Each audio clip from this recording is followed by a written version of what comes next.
Shields up, Iron Breakers. Rurikhan here coming at you with another video, and today we're going to be talking about Moss for PlayStation VR. Now, this title was sent to me by PlayStation Portugal so that I could give it a look and tell you guys my opinions on it, and it's also been a concept that I've been very curious to explore, which is a third-person video game in a VR environment. Because, obviously, a lot of you guys might think, wouldn't it be more immersive if it was first-person or something along those lines, but I've always wanted to see what it would look like if you were actually playing a third-person video game, because you guys know that I tend to like third-person video games more so than first-person ones, and I'm a little bit biased when it comes to that regard. So I always wanted to see what would a good video game that utilizes third-person camera view in VR would look like. And Moss is most definitely an excellent VR game. Like, it completely blew me away with how the character animation is done that makes it so believable. Like, make no mistake, animation makes this game. But before we get to that part and I really get into the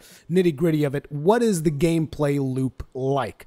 Well, essentially, you're going to be traversing throughout the world, which there's a 3D map, and essentially you have to look at it almost like a set. They're taking you to these different sets that they've kind of prepared with different puzzles and different combat situations.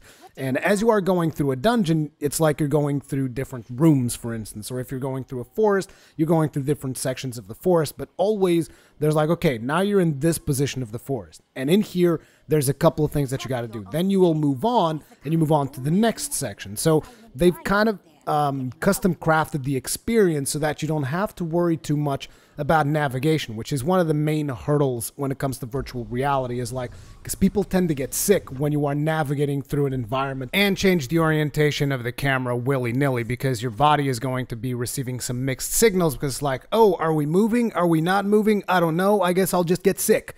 That usually tends to happen on a lot of video games to a lot of people, and they've kind of completely eliminated that. So this is actually one of the more friendly VR games for people that tend to get sick when playing VR games. But let's get started by talking about visuals, and this game is a looker when it comes to VR. Like, I can only tell you that the footage that you guys are watching in this video right now does not really do the game justice, because everything looks different when you are looking at it from VR, as opposed to looking at this essentially 2D perspective that you have of my point of view. For starters, you don't get the same peripheral vision that I have. As a matter of fact, a lot of the times you will even see that Quill is not even in the frame, because I could see Quill from my peripheral vision and I didn't feel the need to focus on her all the time as I was trying to figure out the different puzzles or maybe doing combat and seeing where the enemies were. There's not always a necessity of me looking at the game's character. There is, however, a constant necessity of me looking at all these scenarios and figuring out which parts are the more important ones, where are the secrets that I'm going to be trying to find. That is why, again, it's just like the footage does not do the game justice, okay? So from a visual standpoint, I really like the way it looks. I really like the simplistic art style that they've gone for that really allows them to build this magnificent looking world in VR. And on top of it, something that cannot be emphasized enough that really brings the experience to life is the animation.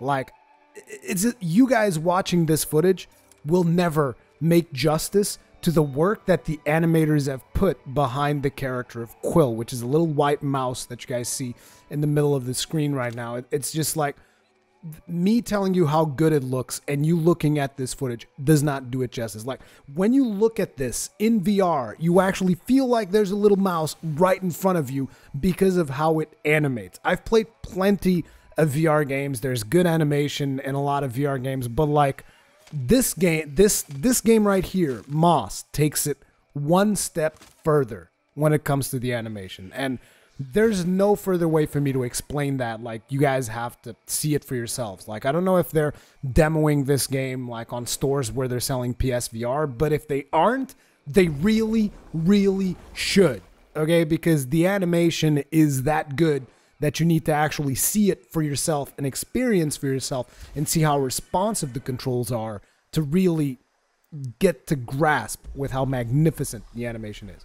But anyway, enough of me talking about that, because I could go on and on. As you guys know, I'm a sucker for good animation, and this game just takes it beyond anything that I could have expected. So beyond the animation, the visuals actually look pretty good as well, in my opinion. The art style, I think, looks gorgeous, and it looks very adequate for the type of title that they are going for. Whether you are in the forests and you are doing the little puzzles in the forest with little wooden houses, or even in the dungeon setting, which I'm probably going to be showing throughout most of this video, because I really like the dungeon crawling aspects of it and solving the little puzzles that you have on each of the dungeons. Like, each new set that you take Quill through is like its own little mini adventure that you're going on. And for some people, that is not going to really do it. I know, because they're going to want, oh, but I wanted to control and see the camera and see the transitions and all these other things. But to me, I liked what it was doing. So again, it's going to be depending on each person. You guys will see the transitions as you guys have probably been witnessing throughout this video. Whenever I take Quill out of the set and they just kind of take us to a different set, you guys will notice that there is a transition there. Now, the other thing is that we are actually an entity in this world. You are controlling Quill. You have direct control over Quill using your controller, using your left stick. You have direct control. You can press X to jump, square to attack, X plus square in order to actually get Quill to dodge. So you have direct control over the mouse, but you also have other controls that you can interact with objects in the scenery in order to solve puzzles. You will be able to drag certain creatures, mechanical creatures that show up. You'll be able to drag them and manipulate them into doing certain things that you want. You will be able to manipulate certain objects in the scenery which are required for Quill to be able to progress throughout the map. And there's a lot of interesting things that I've witnessed so far, including even taking control of like this little monster dude that kind of shoots these projectiles, and you have to actually take control of it and make it shoot projectiles in certain directions in order to solve specific puzzles. So there's interesting things in each of these scenarios, and the fact that these are bite-sized scenarios only means that you can really dedicate your full attention to the scenario in front of you. You can look for these hidden scrolls, which are collectibles that you will be able to gather throughout your journey, and you can try to figure out, okay, so what do I got to manipulate in this scenario here in order to go to where I want to go. When it comes to the combat itself, it's fairly simplistic. Like I said, it's basically square attacks, X jumps, square and X make it dodge. So even though it's simplistic, it still feels nice. It still feels, like I said, the controls feel very responsive. So I've never had any issue where I was like, oh, the mouse didn't move the way that I wanted to. Having said that, I did drop poor little Quill into the pond a lot of times early on because I just went the wrong way. I was like, oh, was I supposed to go here? Was I supposed to go there?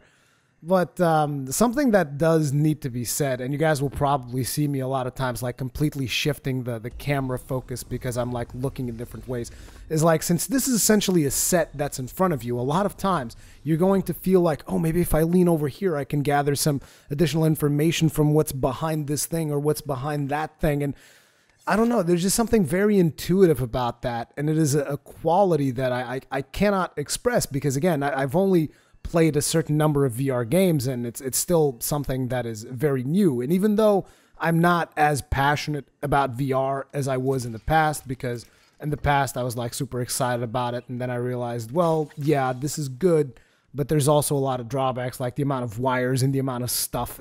It still needs to be simplified a little bit, in my opinion, when it comes to VR.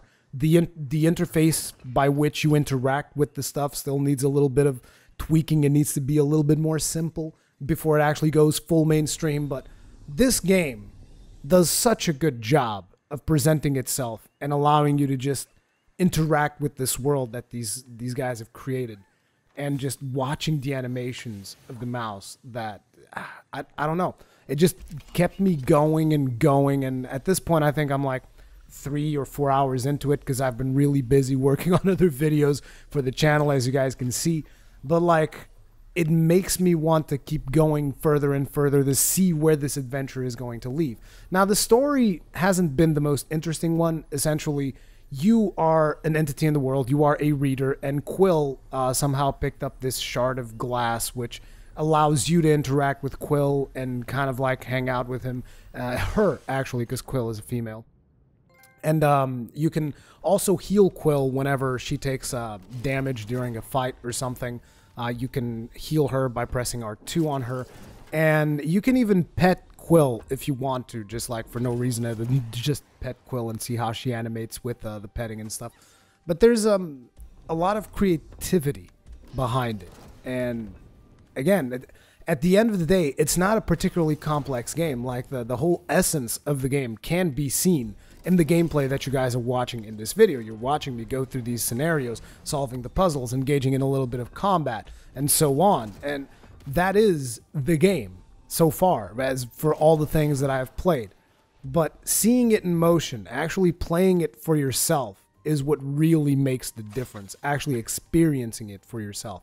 Now, I'm not going to tell you like, oh yeah, you should totally go out and buy a PlayStation VR just to play this game. I don't think that's the point we're at yet.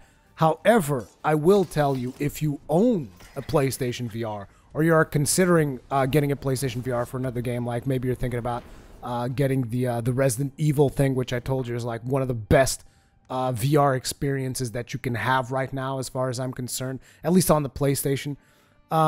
If you already have the equipment and you're already, invested in there, then Moss is just like straight up a no-brainer. If you like anything of what you're watching in this video, I can assure you're definitely going to enjoy experiencing this adventure, because it's just a really good time, essentially. And I know that some people are going to look at this and they're going to be like, oh, but it's cartoony graphics, it's a kid's game. And again, that's one of the things that makes me a little bit sad, is that nowadays people still kind of think like that. And it's like, look, there are certain games that are kids games, and then there's other games that are appropriate for both kids and young adults and old people. And this particular game is a little bit more universal, in my opinion. Like, I'm really enjoying my time with Moss, and I would heavily advise you guys to check it out if you already have a PlayStation VR. But again, I don't think that this is the game that, oh, this is the friggin' PSVR system seller. It's a really good game, but I would not tell, oh, go out and buy a PlayStation VR right now, but still, really, really good game. Super solid experience. And I hope that more studios learn from what Moss has done, because again, I want to see more third-person experiences in VR, and I think that they can do some really interesting things like Moss has done over here. Let me know what you guys think of it in the comment section below. Thank you very much for watching, and I'll see you guys in the next one.